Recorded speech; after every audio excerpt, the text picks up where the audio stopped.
A brass washer the size of a nickel changed the physics of air combat over the Channel.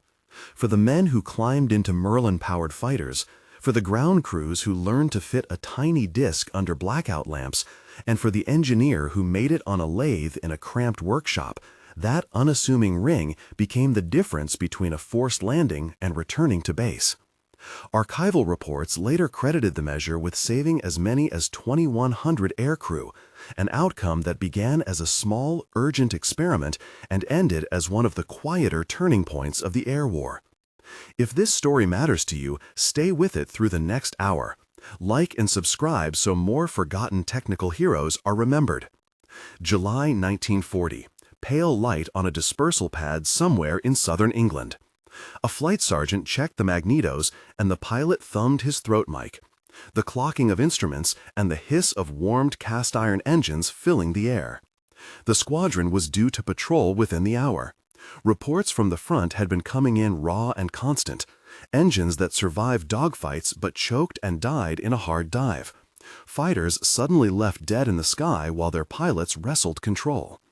The enemy was not only the Messerschmitts crossing the Channel. It was a brass float and a temperamental carburetor buried under the cowling of every Merlin engine. The woman who would be called, informally and with reluctant fondness, Tilly, worked at the Royal Aircraft Establishment at Farnborough. Beatrice Schilling had been an engineer long before the war made such roles urgently visible. She had stripped a Norton motorcycle apart and put it back together at 14. Apprenticed herself to the logic of lathes and timing chains, and learned to trust the feel of metal when calculations were still only numbers. In the laboratory, she moved with the quiet certainty of someone who had earned her measurements with grease under her nails and the fine patience of a bench lathe. She was methodical, precise, and, despite the war's loosening of some social barriers, still an anomaly in a department dominated by men. Her competence was the kind that left little room for argument. Her temperance left even less. The problem presented itself in blunt operational terms. Pilots making the desperate, twisting maneuvers that had become daily practice found their Merlins cutting out, often at the worst possible moment. The carburetor that fed the engine was a float-type design. A bowl, a float, jets, and passages that relied on gravity and small pressure differences to meter petrol into the airflow. Under normal flight, the system worked perfectly.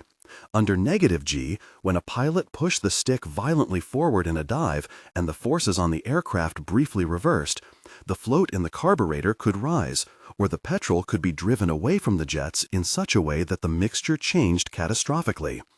The engine would either be starved of fuel and cough, or flooded and splutter. Then go silent. For a pilot committed to a high-speed reversal or a sudden dive to evade fire, that momentary silence could mean a long plummet to earth and a life spent in tangled hedgerows, or not spent at all. Technical reports, terse in language but stark in effect, had begun to arrive from squadrons. Merlin cut during negative G, no mechanical hit observed, wrote one. Another logged, in a tone that threaded frustration with dread, pilot forced to land after engine failure on dive, no enemy claim. The operational consequence was simple. Maneuvers that should have been survivable were now lethal. The Luftwaffe's Bf-109s, with their fuel-injected Daimler-Benz engines, could pull through negative G without such trouble. The British fighters had to find a way to do the same. Schilling's approach was characteristically pragmatic. She did not start with grand redesigns. She started with a question. Where in the fuel path did the geometry allow surge, and how could flow be limited without sacrificing normal operation? On the bench at Farnborough, surrounded by the smell of hot oil and crocus cloths, she set about isolating the problem in a sequence of experiments. She watched fuel levels and pressures under simulated attitudes, measured the response of the float against quick changes in acceleration, and listened, truly listened, to the engine as it inhaled and choked. The Merlin responded like an animal.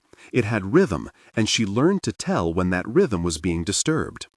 The elegant simplicity of the idea came from constraint. It had to be quick, simple, cheap, and retrofittable in the field. A stopgap rather than a redesign. What she developed was a restrictor, an orifice that limited the maximum rate at which fuel could surge into the float chamber.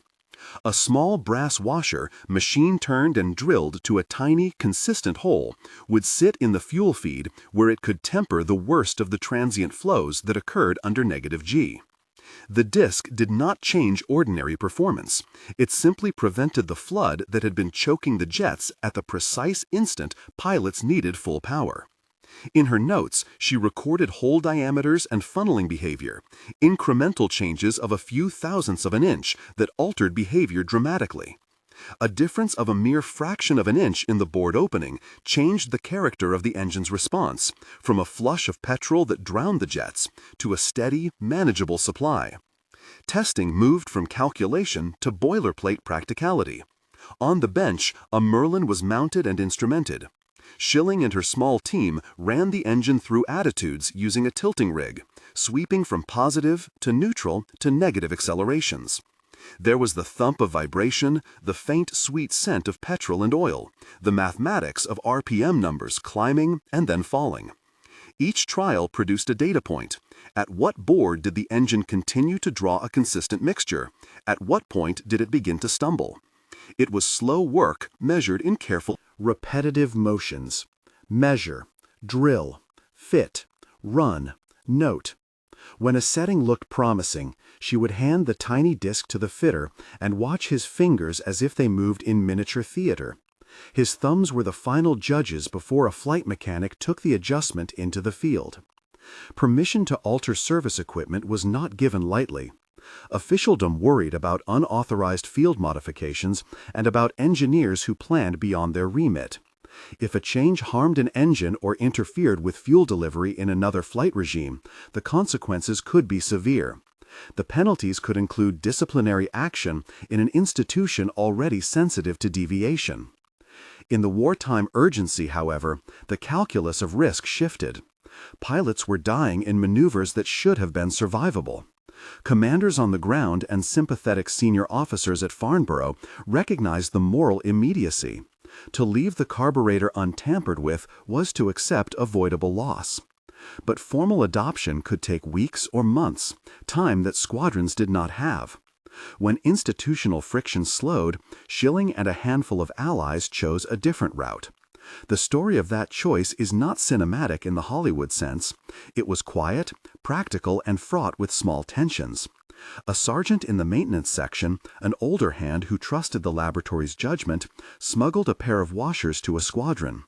Under the cover of routine maintenance, under the shroud of half-light and whispered instructions, they were fitted into a Hurricane's carburetor by a small team that trusted the engineer's signatures more than the printed directions from Whitehall. The first field test was taught with attention that had nothing to do with spectacle. A young pilot, wick of fear and certain calm at once, taxied out. The ground crew watched from the perimeter, breath held against the drizzle. "If you don't come back," one of them said to Schilling as she stood at the edge of the tarmac, "we'll both be hung for taking liberties." She did not answer. She was not given to melodrama.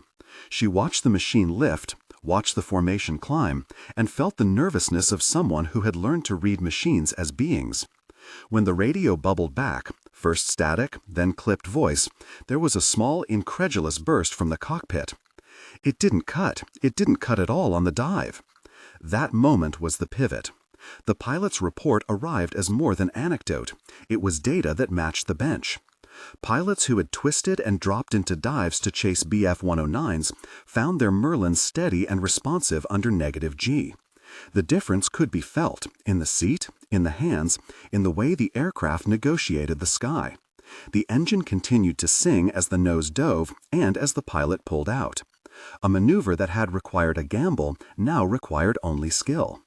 Word spread in the way wartime word spreads, fast and uneven, a braided channel of official reports and practical testimony. Squadron notes and incident logs began to reflect the change.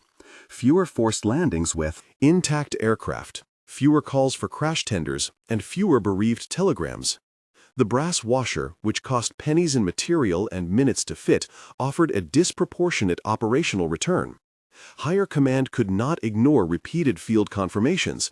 A stopgap that worked when communications and logistics moved at wartime speed would be adopted and produced. Even as the field remedy took hold, the engineering community pursued a permanent solution. Pressure carburetors, which controlled fuel delivery in a way that eliminated the float chamber's vulnerability to orientation changes, were developed and tested for integration. Those more complex devices represented a real engineering advancement, but they took tooling, mass production lines, and time, precious hours and months. In the meantime, the restrictor was rolled out across squadrons with an efficiency born of necessity. Rolls-Royce and other manufacturers coordinated with maintenance commands to produce tens of thousands of the small brass discs, and crews learned the simple ritual of insertion and inspection. The washer had to be machined to tolerances that would not choke normal performance, while still limiting surge.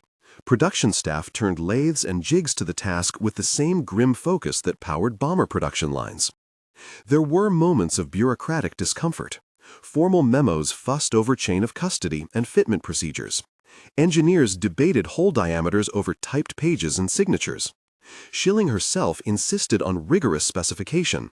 The stopgap must be repeatable, measurable, and safe within the operating envelope.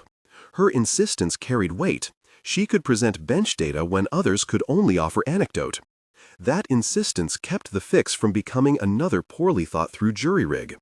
On the airfields, the practical consequences were immediate. Maintenance crews learned to fit the washer blindfolded in rain and darkness, fingers finding teeth and slots by memory. Pilots, once hesitant to attempt negative G, regained a maneuver from which new tactics were born.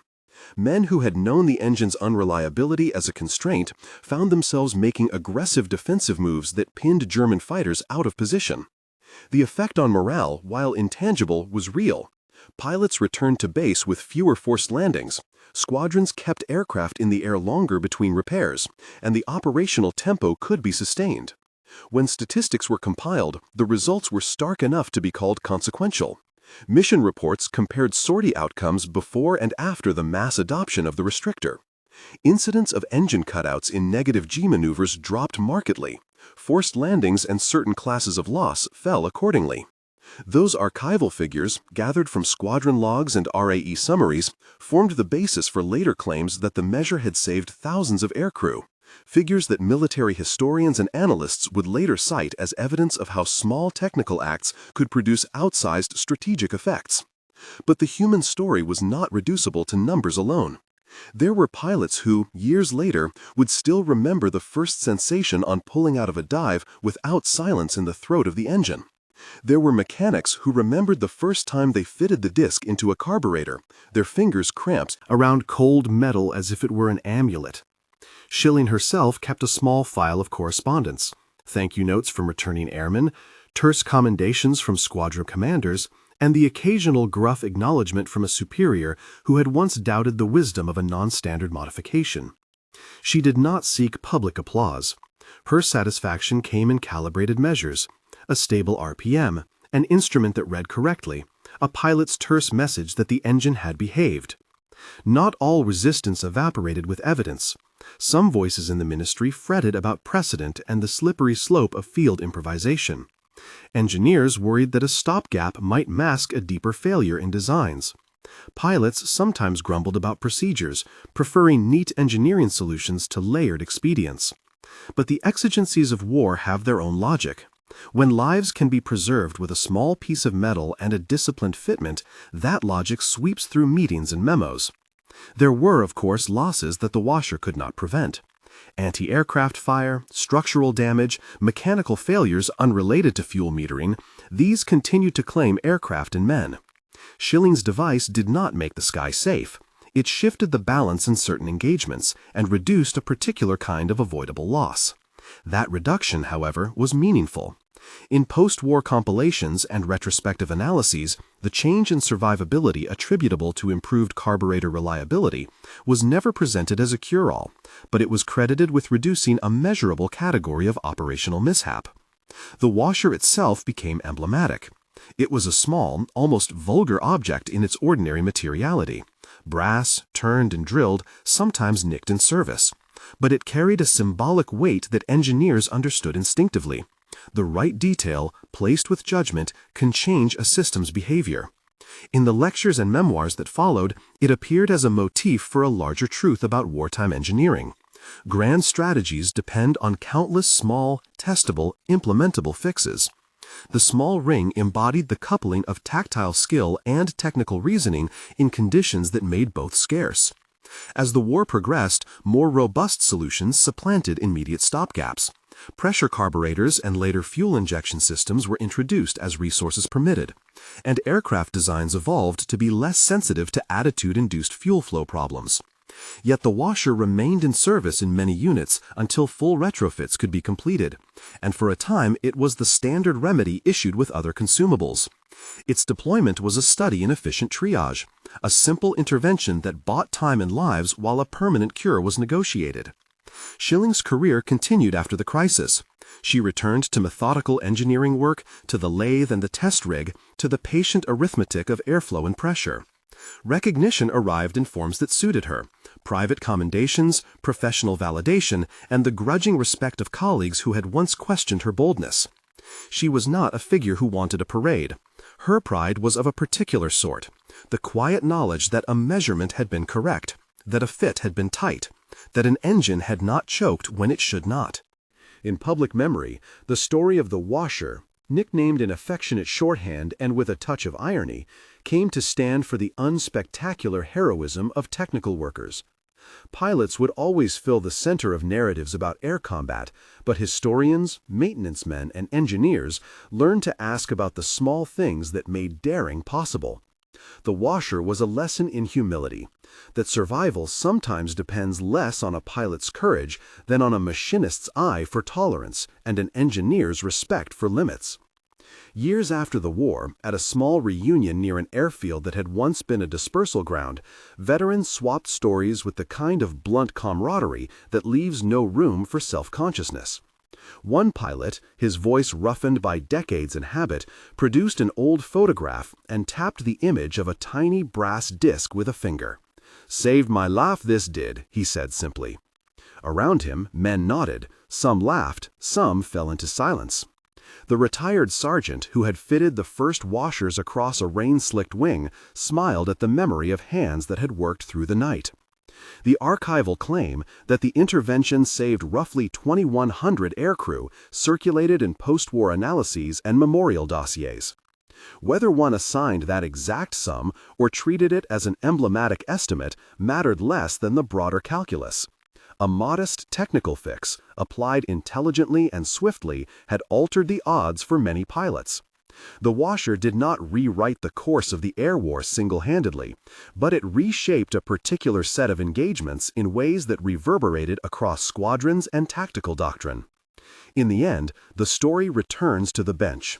The lathe, the drill, the measured hole, the small actions that, together, produce a reliable machine are where the narrative finds its true drama. Schilling's work exemplified a wartime ethic: think quickly, test carefully, produce something that can be trusted at 60 feet per second and at 10,000 feet altitude. Engineers do not perform miracles. They manage contingencies with skill, with measurement, with the humility to know when an improvised solution must give way to a designed one. That ethic saved lives, and it is worth remembering. The washer sat in a glass case at the RAE for years, a small object under a light. Visitors leaned close to see the tiny hole that had changed so much. For those who knew the full story, the object was less an artifact than a shorthand for a set of virtues: attention to detail, courage to act under constraint, and the moral calculus of wartime necessity. Beatrice Schilling's name threaded through the surviving reports, her engineering notes archived beside test logs and correspondence. She remained, by inclination, a hands-on engineer rather than a public figure. But the machines she helped steady carried her care into combat and, by extension, carried men home. The narrative of the washer is not merely about a part. It is about people and systems in collision. It is about the sergeant who risked reprimand to fit a disc, about pilots who trusted machines to the utmost, and about the network that turned a bench-tested idea into a fielded remedy. It is about the stubborn, precise work that sits behind headlines of battles, and the recognition that the practiced hand often makes the difference between loss and return. As historians sift the files and as mechanics tell stories over cups of tea long after the engines have cooled for good, the washer remains a lesson. Sometimes the most consequential innovations are not those that are grandest on the page, but those that are smallest in form and most faithful in function. The Channel skies were won and lost in many ways, but on a wet dispersal pad in July and on a lathe at Farnborough, a woman turned a tiny piece of brass into a practical shield for human lives, and did so with the steady, unshowy competence that, in its own way, deserves remembrance. People who knew Beatrice Schilling best would tell you she disliked ceremonies. When invitations came from committees and admirers, she accepted on principle more than pleasure, replying in crisp penciled notes that she would attend for the sake of the record, or if required. She preferred the bench, the quiet rhythm of measurement and trial, the way a cut of brass read back the history of a design. That temperament only deepened the myth. A figure who performed a practical miracle and then demurred when the cameras came. It suited the stories told in mess rooms and at reunions, where men liked to imagine a modest workshop goddess who had with a single flat disc steadied the sky. In the technical libraries where the washer's provenance was traced, her handwriting was a signature to be read like a proof. Engineers who paged through the RAE folders found marginalia in a neat, economical hand. Reduce clearance to 0.010 in. Test at idle and full throttle. Report on vaporization under carburetor surge. Those annotations, unadorned and precise, revealed a mind that thought in tolerances and failure modes rather than rhetoric. When students later studied the case as an example in mechanical courses, instructors pointed not only to the result, but to the process, how an idea was bench-met, field-tested, altered, and reissued under wartime constraints. The lesson, they said, was as ethical as it was technical, that engineering is a discipline of responsibility. There were inevitably detractors. A few memoirists and cold-eyed analysts argued that the washer story had been amplified into legend, that combat telemetry and the broader logistics picture made any single intervention marginal by comparison. Those arguments had their place in scholarly journals, where numbers were parsed and counterfactuals modeled. Even within that sober debate, however, an acknowledgement persisted. The washer had changed the distribution of risk for certain aircraft in a particular set of circumstances. Risk, in war as in engineering, is seldom uniform. A small shift in the probability of engine flameout becomes a large shift in the tallies of survivals when multiplied across sorties and months. Schilling's later years at the establishment were a study in quiet influence. She supervised projects that ranged from carburetor refinement to fuel-air mixture testing, always with the same methodical insistence on replicable results.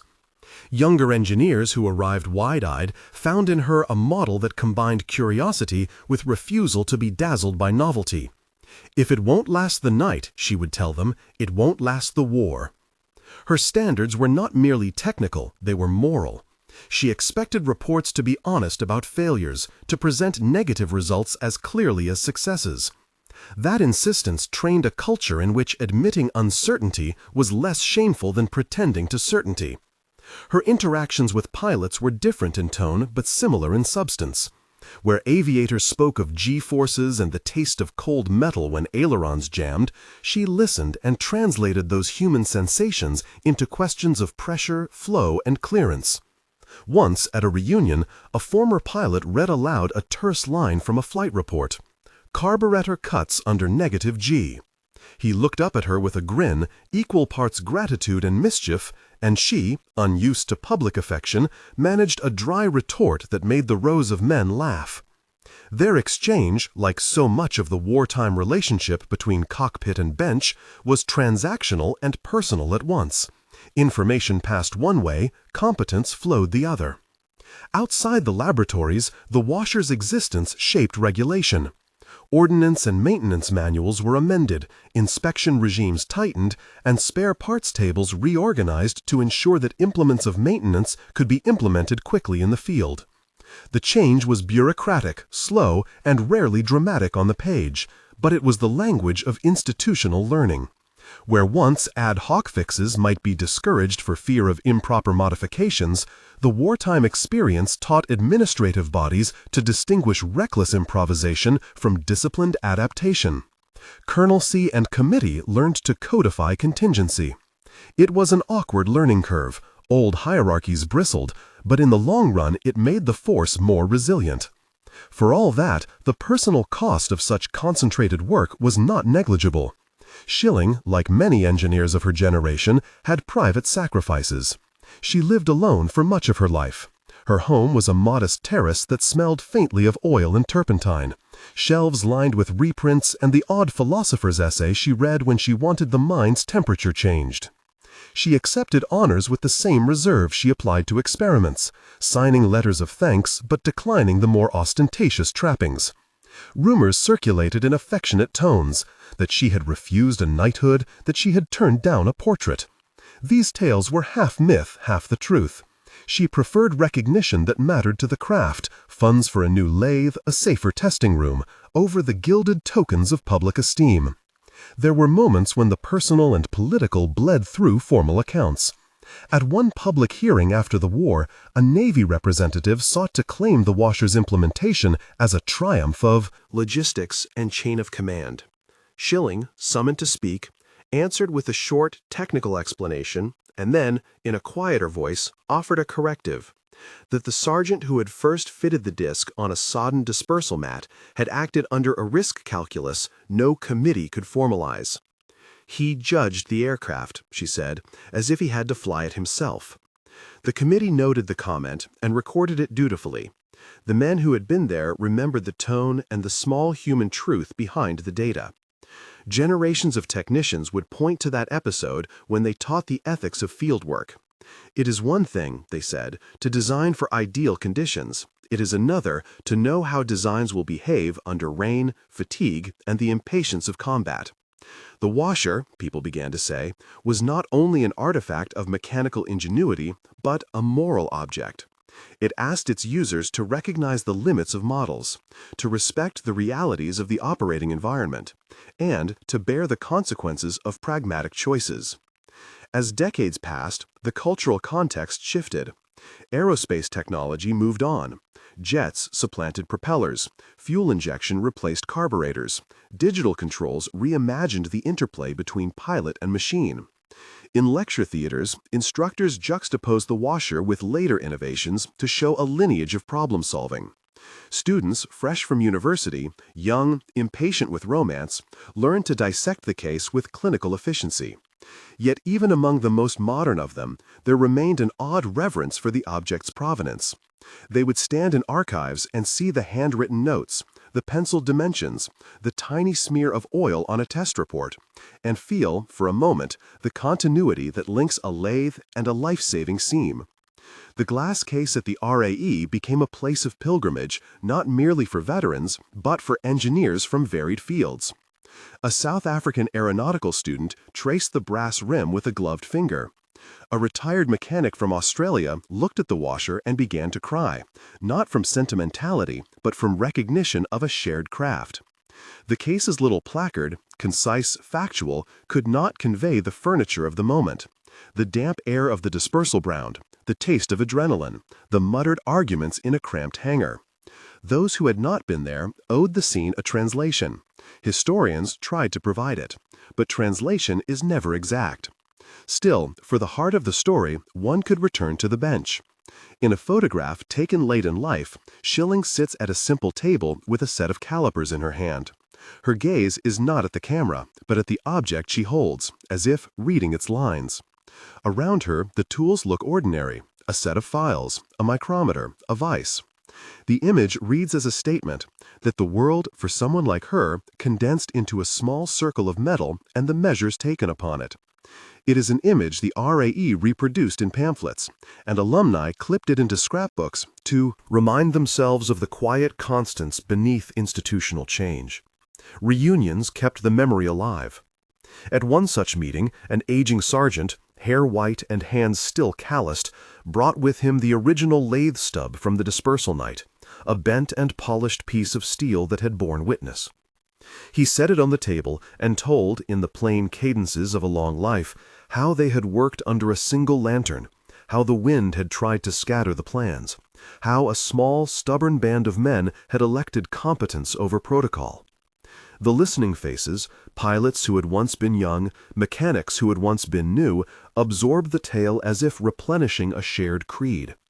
Younger engineers, hearing these stories, sometimes found themselves surprised at the emotional charge. For them, the historical lesson was not merely that a washer could alter outcomes, but that human agency in moments of crisis is both technical and moral. They took that lesson into their own careers, in the way they documented failures, in how they structured tests, and in the deference they paid to technicians' reports. The washer's legacy, in other words, was institutional as well as anecdotal. The small practices of the bench had become, in time, a philosophy of maintenance. Schilling did not live to see every consequence of her wartime work. She published, lectured, and consulted, but the quiet of her workshop remained her preferred sphere. When she died, colleagues wrote letters that spoke of steadiness, of a mind that preferred clarity to applause, of a humor so dry it could be mistaken for reserve. The obituary notices treated her achievements with the appropriate technical respect, and the papers printed photographs of the washer beneath a headline that announced "Practical Genius."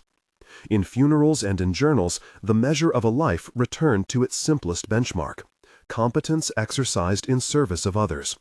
Years after, a young apprentice who had once watched the lathe in a corner of the workshop, now an instructor himself, would guide a student to the glass case.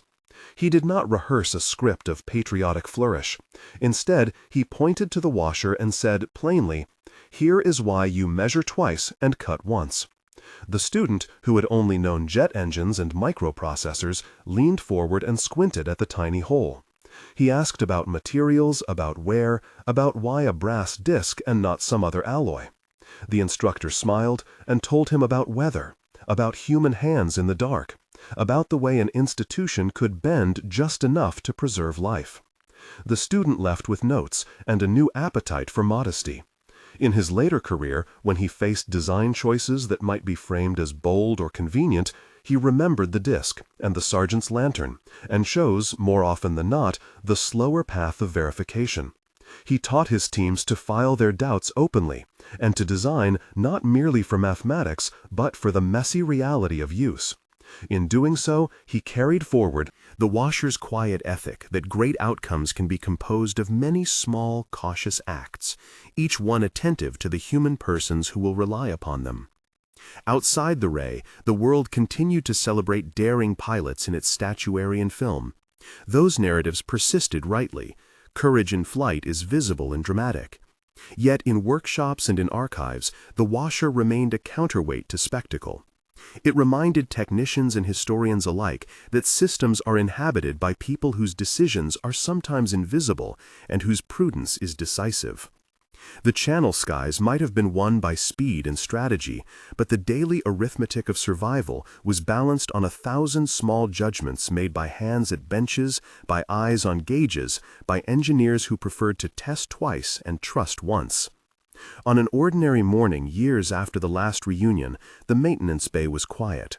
Light slanted through high windows, cutting the dust in bright planes.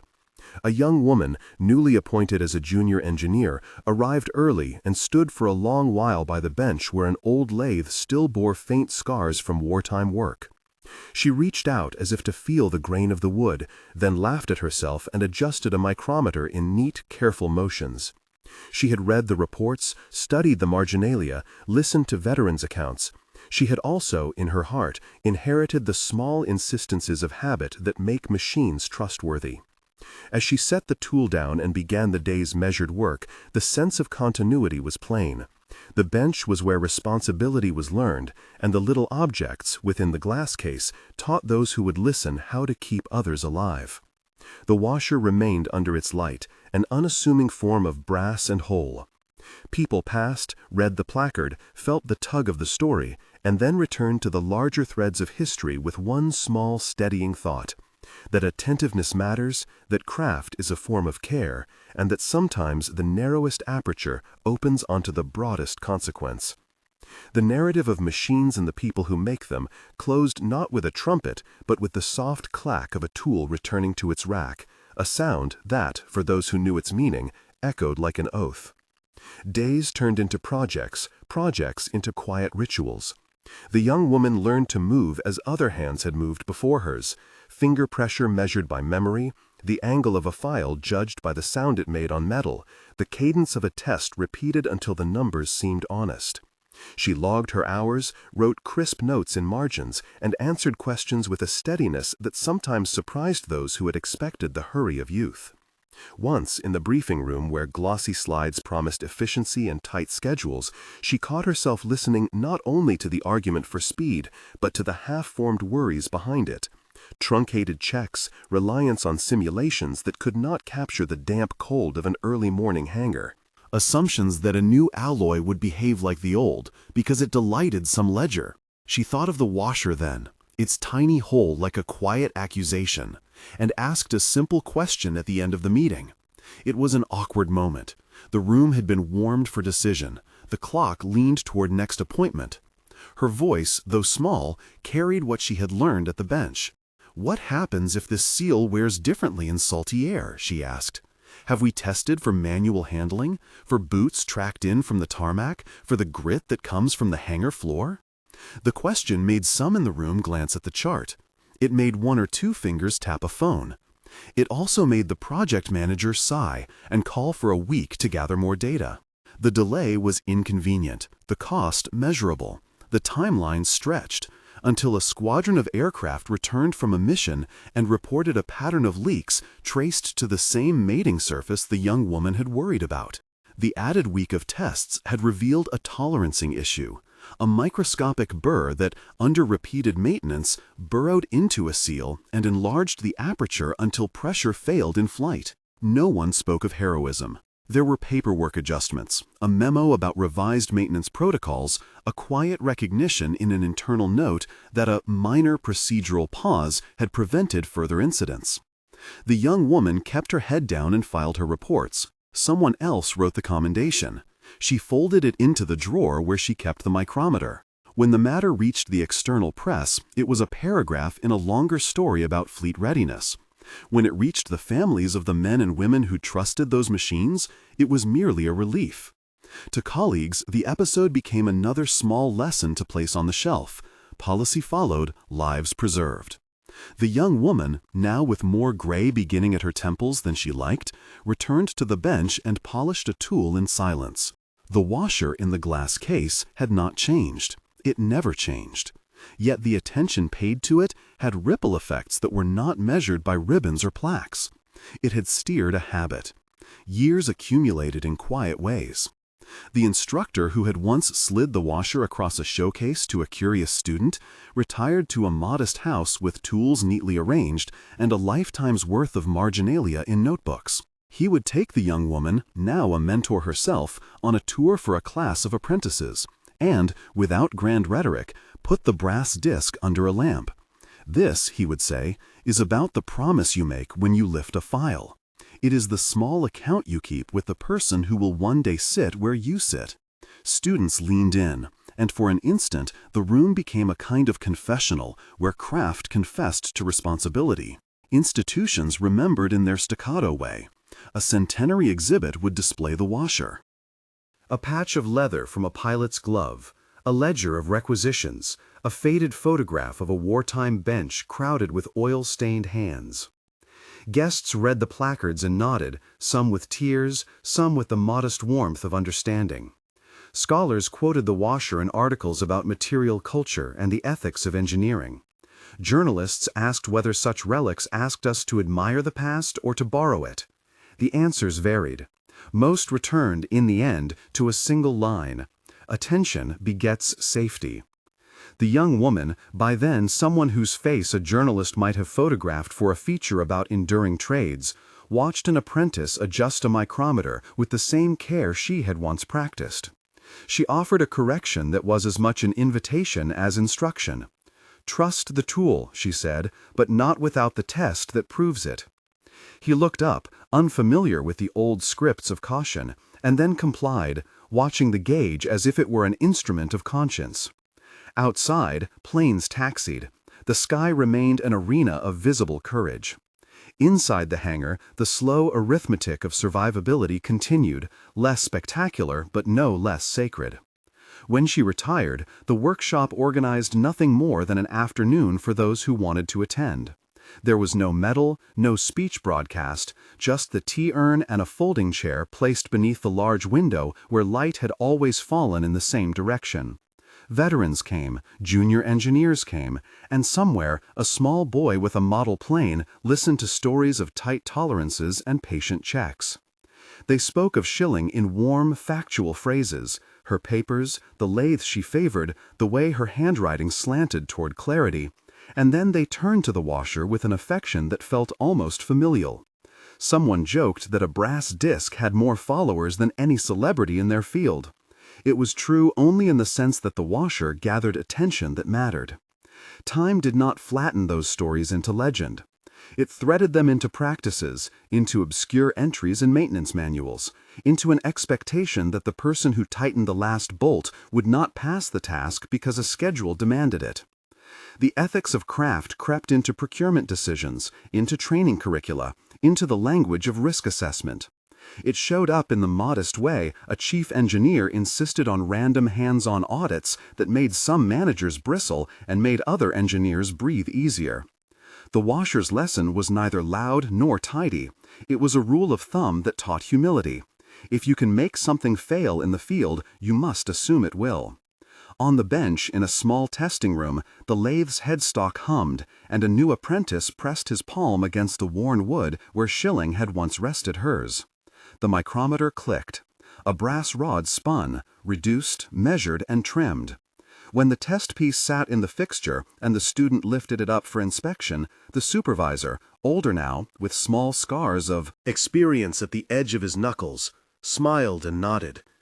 He did not offer a lecture. He handed the apprentice a small, weighted washer from the spare drawer and said, quietly, "Keep this near your bench." The apprentice took it as if receiving an heirloom, and, later, when he would be faced with choices of convenience versus care, he would turn that disc in his palm and make the slower choice. Small objects accumulate meaning by being used, by being noticed. The washer remained in the case for visitors and for those who sought it out. Elsewhere, identical discs were discarded in bins or kept within assemblies where they made no fuss and performed their tiny service. Across decades, the balance of risk and mercy was preserved not by a single act of bravery, but by the patient choreography of many small ones. A pause for a test, an insistence on a recut, a refusal to be hurried when human lives might be at stake. The public monuments honored the visible gestures. The workshops preserved the quieter forms of fidelity. In the end, the story that began in a little corner of wartime maintenance did not reach closure in a press release or a statue. It lived within hands and rules and the ways people taught one another to see a problem not as a deadline, but as a neighbor. The washer continued to hang under its light, modest and unadvertised, while outside the world pressed forward with engines and ambitions. Within the workshop, the micrometer clicked, the file made its steady sound, and tools returned to their racks with a practiced care that, to those who listened, sounded like an oath kept.